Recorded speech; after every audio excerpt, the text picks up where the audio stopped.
नवरात्रों में जैसा कि आपने देखा होगा, शक्ति के 9 रूपों का विभिन्न क्रम से आह्वान पूजन किया जाता है।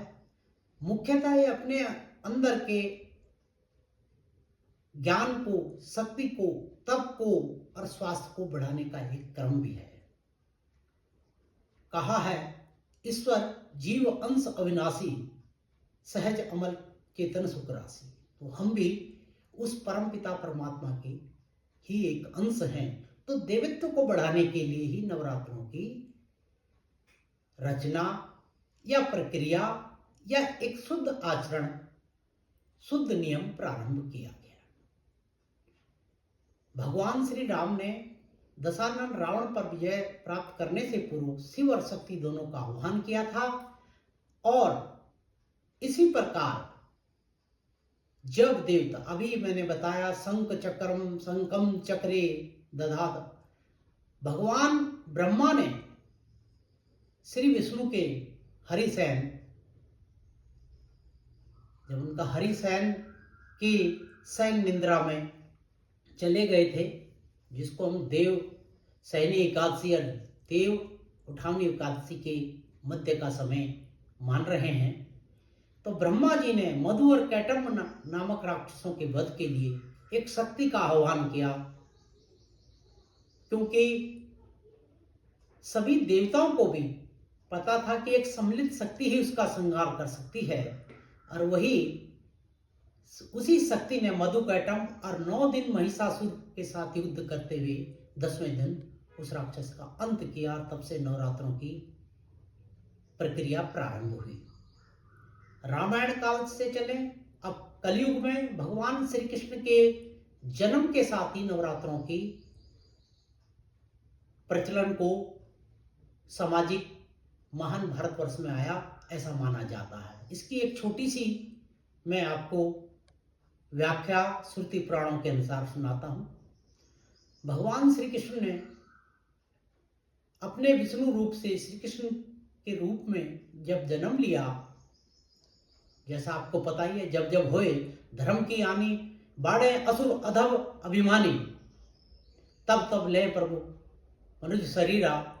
तो मनुज के शरीर में लेकर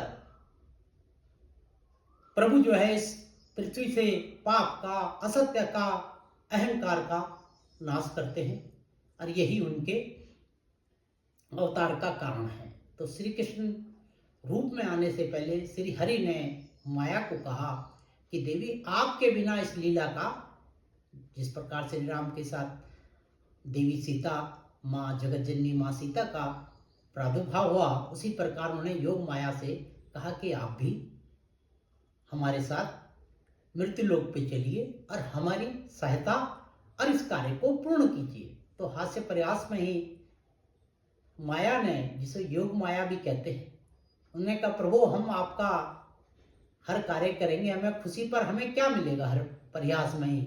और भगवान श्री हरि सदा से ही दयालु रहे हैं, जो कि उल्टा राम जपो जग जाना, वाल्मीकि भय ब्रह्म समाना। कोई महर्षि वाल्मीकि हो, तुलसीदास जी हो, सूरदास जी हो, या किसी भी पंथ के सभी पूजनीय लोगों ने जब भी उनको पुकारा, चाहे कैसे भी पुकारा, उन्होंने उनकी हमेशा सहायता की और वो लोग सम्मानित हुए। बीज पृथ्वी पे चाहे सीधे पड़े चाहे उल्टा रोपा जाए, वह हमेशा यदि परिस्थितियां अनुकूल हो, जीव में उगने का गुण हो, तो जरूर वो एक दिन जन्म ले लेता है। तो इसी हास परिवार में श्री हरि ने योग माया को कहा, देवी, मैं तो अपने कृष्ण अवतार में वर्ष में एक दिन पूजा जाऊंगा, आप इस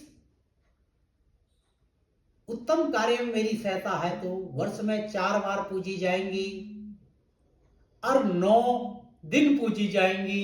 इसीलिए एक वर्ष में 4 नवरात्रे आते हैं, 2 गुप्त नवरात्रे और 2 प्रकट नवरात्रे। तो प्रकट नवरात्रे जैसे आपने कहा और मैंने भी कहा, आपने सुना कि प्रकट नवरात्रे हैं जो आश्विन शुक्ल पक्ष और चैत्र जिन्हें शरद नवरात्रि कहते हैं। चैत्र में, चैत्र शुक्ल पक्ष जिस पे नया वर्ष भी प्रारंभ होता है, उसे वसंतीय नवरात्रि भी कहते हैं। 2 गुप्त नवरात्रि आते हैं। प्रकट नवरात्रों में विशेषकर सांसारिक लोग अपने लिए सुख शांति और समृद्धि की कामना करते हैं, अपने अंदर के दिव्य गुण को बढ़ाने का प्रयास करते हैं।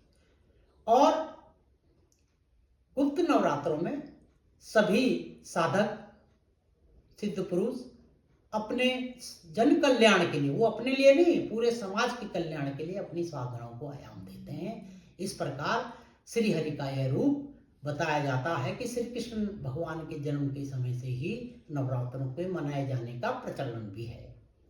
मैं थोड़ा और स्पष्ट कर दूं कि भगवान श्री कृष्ण ने देवकी नंदन होकर माँ देवकी के गर्भ से जन्म लिया, वहीं योग माया ने यशोदा जी के गर्भ से इस धरती पर अवतार किया, इस धरती को धन्य किया। और वो कहानी बाकी आप सबको पता है कि किस तरह पर योग माया का जन्म हुआ, वो कैसे कंस के हाथ से छूटकर सीधा आकाशवाणी करती हुई आकाश मार्ग से फिर अपने लोक को चली गई। अपने लोक से मतलब किसी अच्छे पर्वत पर, जो उत्तर प्रदेश में मिर्जापुर के आसपास की पहाड़ियां अभी भी हैं, उनमें उनका निवास माना जाता है। तो ये एक छोटी सी कहानी मैंने आपको स्पष्ट करने के लिए